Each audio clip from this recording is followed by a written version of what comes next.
The biggest ego in the galaxy isn't the living planet, it's Kathleen Kennedy. The following is a world-class Bullshitters exclusive.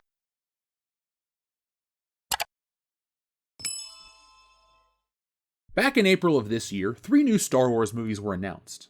Of those 3, the one fans are dreading the most follows Rey Skywalker, and her never-ending journey to be the greatest of all time.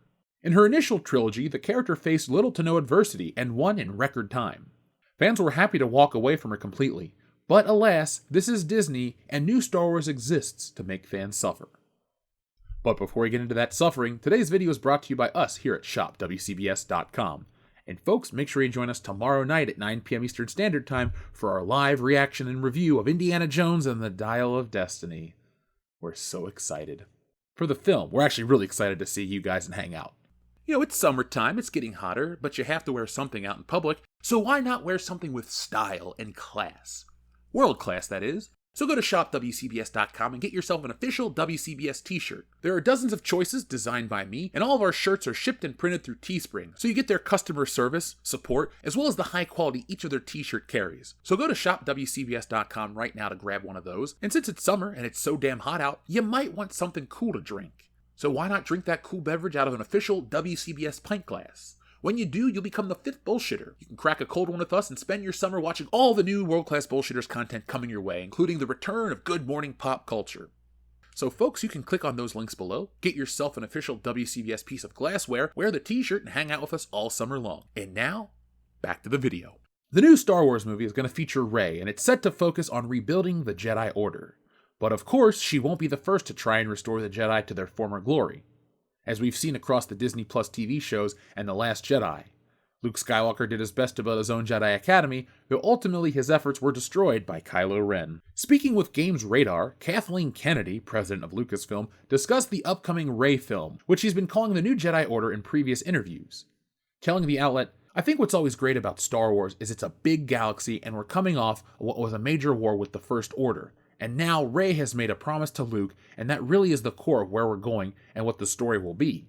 And I think it offers just a tremendous opportunity to introduce new characters and start with something fresh, because we've culminated what George Lucas was creating, and now we've taken all of that, and it's time to move on to the next chapter." Not only did Kennedy reveal that this will be the core of the new film starring Daisy Ridley as Rey, but she also revealed it will tie into James Mangold's film that will tell the story of Disney's version of The First Jedi. Kennedy explained, "It was something that James Mangold immediately sparked to, and I think it's really a nice compliment to what we're doing with that moving into the future with Rey, and when understanding a bit more of where this all came from. Because it will be at the heart of creating a new Jedi Order, so we'll get a real sense of where it might have begun, at the dawn of the Jedi, and that would be pretty cool." These comments come after both films were announced at Star Wars Celebration in April. In a press release, Lucasfilm detailed a Rey-centric film set 15 years after the last events of the Skywalker saga. Charmin Obaid-chinoy will tell the story of rebuilding the new Jedi Order and the powers that will tear it down. The director then delighted fans by welcoming Daisy Ridley on stage, confirming she will be reprising her beloved role as Rey in the upcoming movie. Kennedy also announced that James Mangold will take audiences deep into the past, telling the tale of the First Jedi. Kennedy previously discussed how these two films were connected during an appearance on Entertainment Weekly's Dagobah Dispatch podcast. She said, "We've been talking a lot about going well into the past, and one of the things that is knitting this all together. Obviously, there are Jedi. What happened with the Jedi over time, much like history? How did the Jedi evolve? They were wiped out with Order 66, and then they gradually have been coming back. The question that we're going to ask with the new Jedi Order and with Rey is, does this galaxy need them anymore? Do they want them back? There's a lot of food for thought in what we're doing, whether it's in the past, the present, or the future," Kennedy said. A leaked synopsis to the Rey-centric film, courtesy of issue 1335 of Production Weekly, states, "Set roughly 15 years after Rey's victory over Palpatine at the end of Star Wars The Rise of Skywalker, the sequel delves into Rey's courageous endeavor to restore the new Jedi Order, where she assumes the role of mentor of 2 promising young students, a girl and a boy. As her training progresses, it becomes evident that the girl possesses extraordinary abilities destined to emerge as a future leader." Wow, how is that a surprise? Of course the girl's gonna be the more successful one. We gotta make up for the wrongs of the past, don't we, Kathleen Kennedy? For all intents and purposes, it looks like Kathleen Kennedy will continue to shape Star Wars in her own image. She made it abundantly clear that that's exactly what she's doing by noting that the George Lucas era culminated with Lucasfilm rebooting the franchise with The Force Awakens and subsequently killing off Han Solo and Luke Skywalker. There's one era of Star Wars, okay, and it's not Kathleen Kennedy, it's just George Lucas. It's all of Star Wars. That's who created it. The most perplexing part of all of this is why continue down this path. Outside of the initial film The Force Awakens, the Disney Star Wars films have not been the earth-shattering successes Lucasfilm makes them out to be. They're some of the most expensive movies ever made. Their results have been dwindling and they turned off the fan base. What's the point of more Rey? What's the point of this agenda? It didn't work in the first place. The further the films got away from the original trilogy characters, the less successful the films were. Audiences have lived through Rey's journey and no one was asking for more. As time goes by, the hype of The Force Awakens wears off and fans have realized that the sequel trilogy was never good. Continuing this portion of the franchise will of course anger fans because this era exists to undo classic elements. Deconstructing Star Wars isn't brilliant, it's idiotic. Reworking the elements that make Star Wars, all while actively destroying what came before, does little to build brand loyalty. It just causes loyal fans to abandon ship. From the business side, we've seen the adverse effects of the sequel trilogy in the real world. Most recently, the Star Wars Galactic Star Cruiser announced that it would be closing down permanently in September. That multi-billion-dollar endeavor failed to entice audiences out of their money.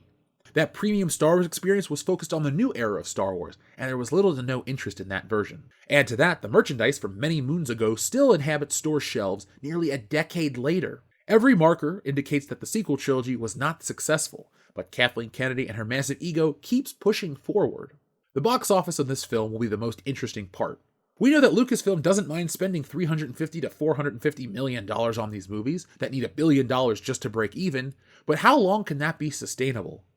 Can Indiana Jones flop hard enough for Lucasfilm to take Star Wars seriously? Possibly. One wouldn't wish failure on another, but something has to be done to stop Lucasfilm and their bastardization of Star Wars even further. If it was a small vocal minority of fans, the hype wouldn't die down, but no one talks about Star Wars except the fans, and the fans are always talking about how bad it is. This new Rey film just screams of the same old feminist rhetoric that we got in the Star Wars sequel movies. Star Wars already treated men and women equally. Princess Leia was the leader of the rebellion and everyone liked her. She's one of the best characters ever put to film. But for some reason, Kathleen Kennedy and crew, just anybody today really, they have to beat you over the head with it. And if you question it or talk about it, you're called a misogynist. For what, asking a question?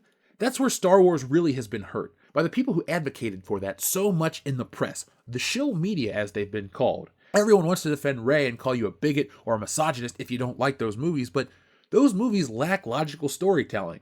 She just so happens to have everything handed to her. Is this going to be any different?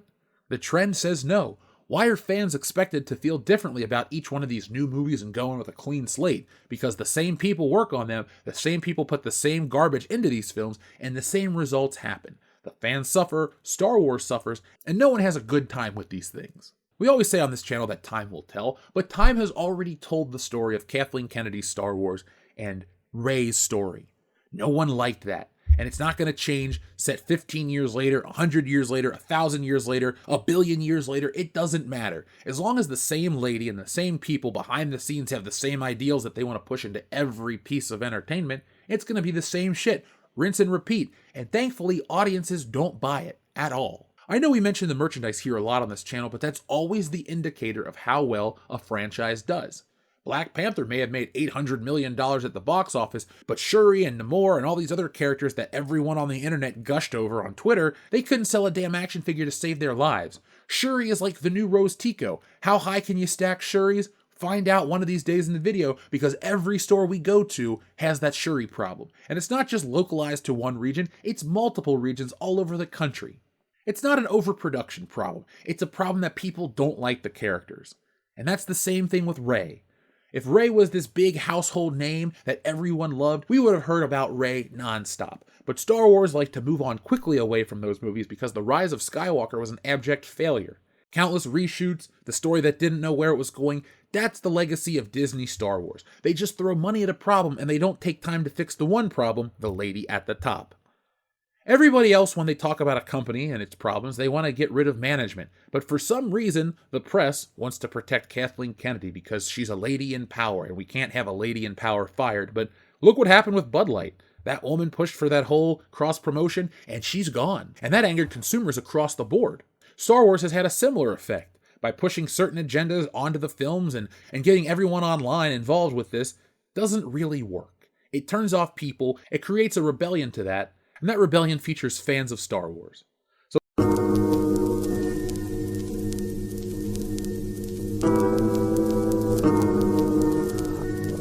folks, thank you for watching. 3 questions for today. Do you have any interest in this Rey film? 2, what do you think of the synopsis about it? And 3, are you surprised that it's the female character that's going to be the most powerful one? Who gives a shit? They should just stop putting this in movies and just let it organically happen. By pushing that on fans, you make them hyper aware of it, and fans don't want a talking to. Fans don't want to be lectured to. They don't need a lesson. This is a movie we're supposed to go see. It's not supposed to make us act better or act right. You're not our parents. You're not our mom, Kathleen Kennedy. No matter how much you want to think you control everybody and everything in this world, you don't. You're the president of Lucasfilm, and you're doing a pretty piss poor job at that. So folks, I'll be back next time with more, and next time is the Indiana Jones and the Dial of Destiny review. Woo!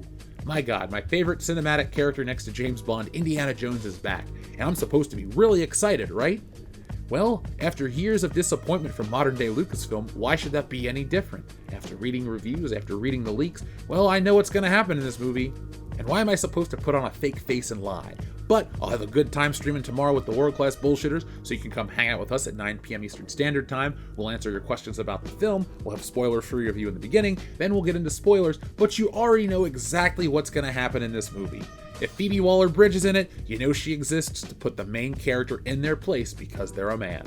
So folks, thank you for watching. I'll be back next time and put on a happy face. But until then, be smart, be safe, be cool, but always be excellent to each other. Thanks for watching today's video.